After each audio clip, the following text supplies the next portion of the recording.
sesuatu yang besar sedang terjadi. Ya, selamat malam pemirsa, berjumpa lagi di acara yang pastinya akan merupakan kehidupan Anda, New Life. Ya, apa kabar pemirsa? Pada malam hari ini kami yakin dan percaya Anda semuanya dalam keadaan yang luar biasa, dahsyat dan mantap sebagaimana siaran New Life pada malam hari ini. Ya, betul sekali. Pemirsa, seringkali dalam kehidupan kita sehari-hari kita mengalami namanya kebosanan, kejenuhan. Rasanya kenapa hidupku kok seperti begini-begini saja ya?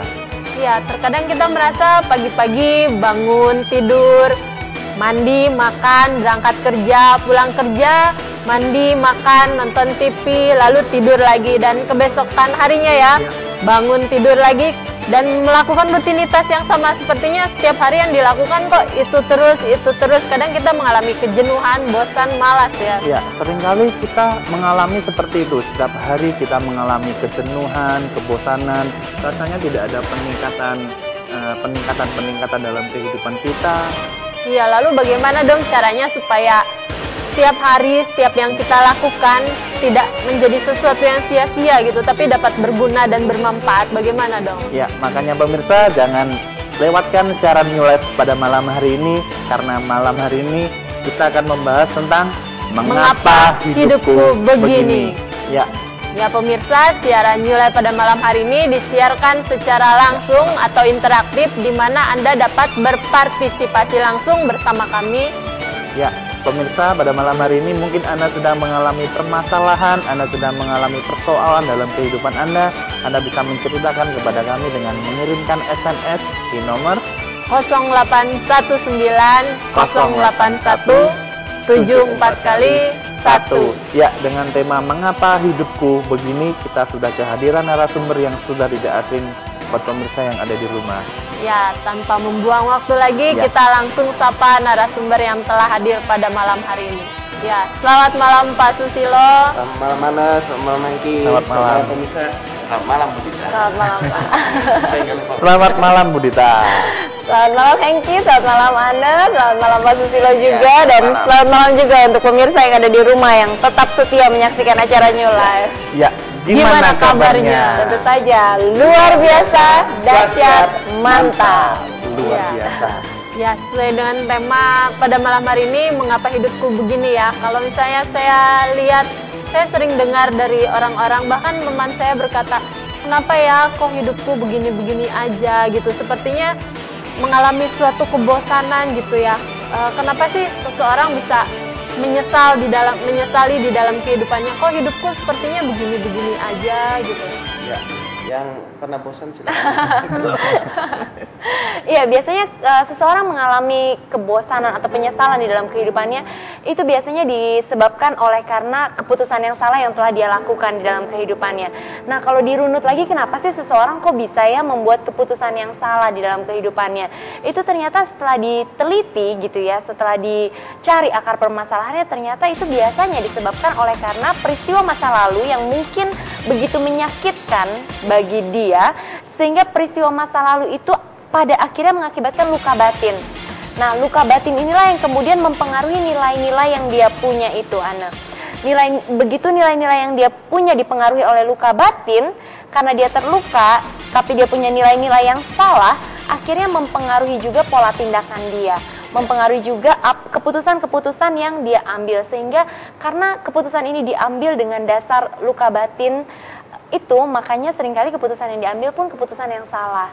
Dan begitu pertama kali membuat keputusan yang salah, kalau tidak cepat-cepat dibereskan, ini akan mengakibatkan keputusan yang salah berikutnya, dan berikutnya lagi apabila hal ini tidak diselesaikan. Dan berakhir penyesalan. Betul sekali.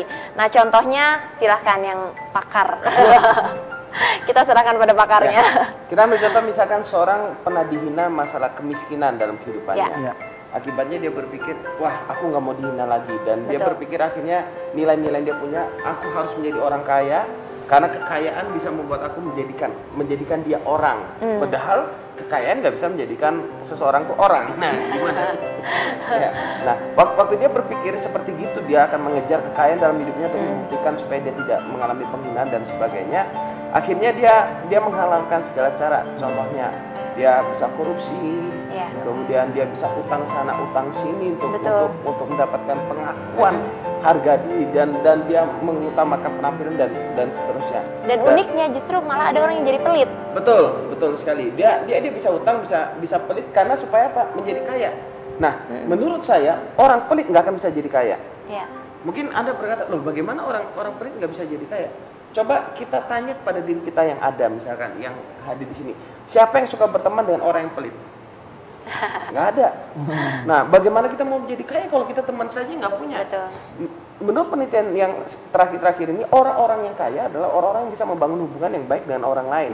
Iya. Nah, kalau kita menjadi pelit nggak mungkin kaya, gitu kan ya. Jadi dia cuma mendapatkan apa yang dia tabung, kelihatannya dia tabung, Ya. tapi ya tentunya tidak bisa maksimal. Ya. Ya, ada contoh lain lagi, misalnya pernah dihina karena penampilan, dan akibat dia pernah dihina karena penampilan itu mengakibatkan luka batin di dalam hatinya, dan karena luka batinnya itu kemudian timbullah nilai-nilai yang salah. Karena punya nilai-nilai yang salah, akhirnya beranggapan bahwa dia baru dianggap berharga ketika dia punya penampilan yang baik. Jadi dia baru dihargai sama orang kalau dia punya penampilan yang baik, maka dia mati-matian mengejar penampilan itu. Dia berusaha menjadi boros juga, pasti ujung-ujungnya karena segala sesuatunya dipergunakan untuk penampilan. Dempul sana dempul sini, mau direhab sana rehab sini gitu ya. Mau dibengkelkan gitu ya. Jadi begitu banyak hal sebenarnya yang terjadi akibat luka di dalam batin ini yang belum terselesaikan itu tadi gitu.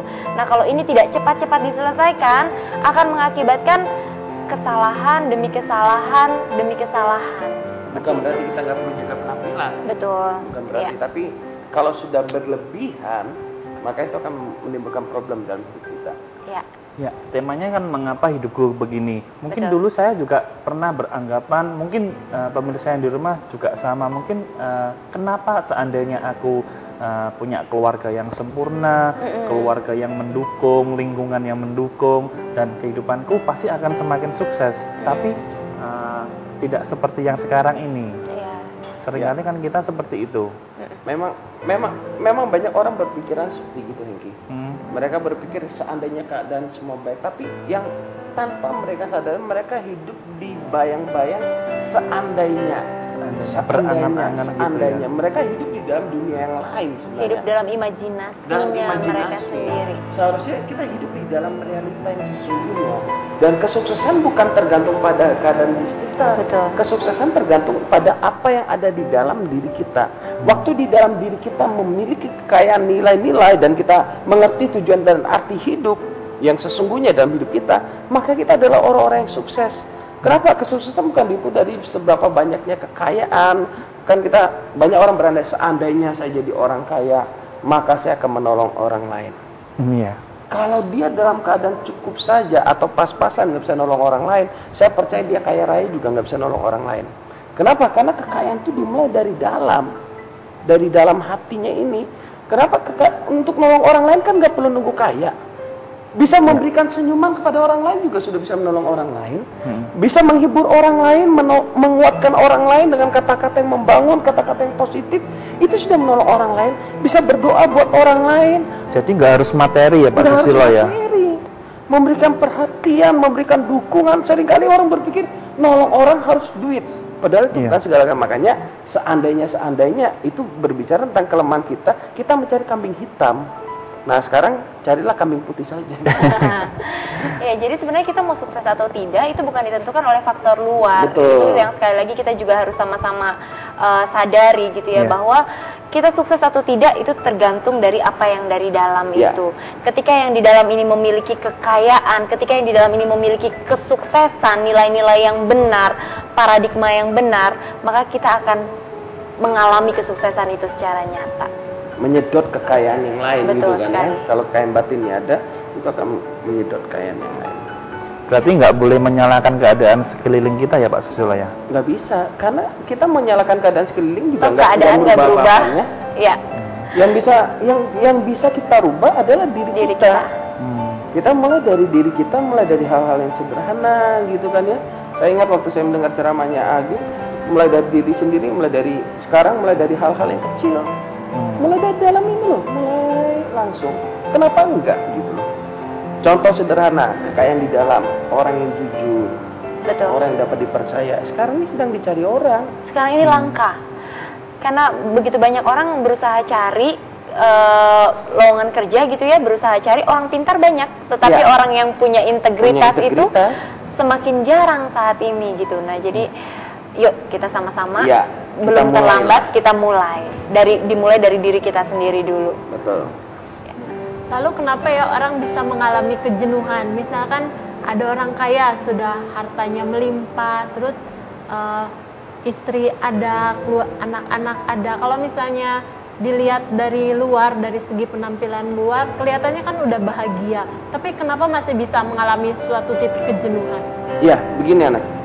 Makanya yang tadi saya katakan, materi nggak bisa membuat orang itu mencapai puncak kebahagiaan.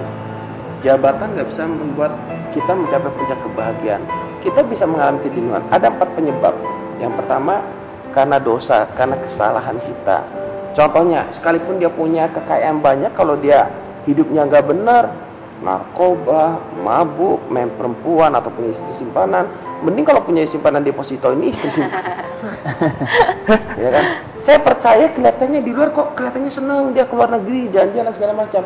Tapi kita nggak bisa bohongi, ada kekosongan dalam batin kita kalau kita berbuat seperti itu. Ya. Nah, waktu kekosongan ini sudah muncul, kita pasti akan mengalami kejenuhan. Penyebab yang kedua adalah karena kita tidak mengerti tujuan hidup kita. Kenapa kok kita hidup ini untuk apa? Tuhan maunya untuk apa? Kita nggak ngerti. Kita cuma taunya hidup untuk makan, makan untuk hidup. Cuma berputar begitu saja sudah. Kalau aku nggak kerja, aku nggak bisa makan, aku nggak bisa hidup. Iya. Enggak, Tuhan ciptakan kita bukan untuk itu saja. Kita punya tujuan masing-masing. New Life ada punya tujuan. Surah ada di tempat kerja, Surah juga punya tujuan, bukan hanya bekerja mendapatkan uang. Uang yang kita punya itu bukan punya kita semua. Ada punya orang lain, kita menolong orang lain. Percayalah kalau kita mengerti tujuan, dalam arti kita ambil contoh sederhana lah. Kita bisa mengasihi sesama aja dengan hati yang tulus. Kita akan mulai bahagia. Selama kita berpusat pada hidup diri kita sendiri, semuanya kerja untuk saya, orang lain harus menghormati saya, orang lain harus menghargai saya, kita pasti mengalami kejenuhan. Kenapa? Karena nggak pernah puas manusia ini. Yang ketiga adalah karena salah tempat. Salah tempat itu bisa dikarenakan begini, dia bagian lapangan ditaruh di belakang meja administrasi, dia salah tempat. Orang administrasi ditaruh di lapangan. Nggak gitu sesuai ya. dengan Nggak sesuai dengan potensinya, kapasitasnya. tidak sesuai dengan tipe kepribadiannya juga Betul ya. sekali. Kalau itu sudah nggak sesuai, biasanya mengalami kejenuhan. Tapi bukan berarti itu nggak bisa loh. Iya. Bukan berarti nggak bisa. Belajarlah menikmati apa yang ada di depan mata terlebih dahulu. Karena kadang kan kita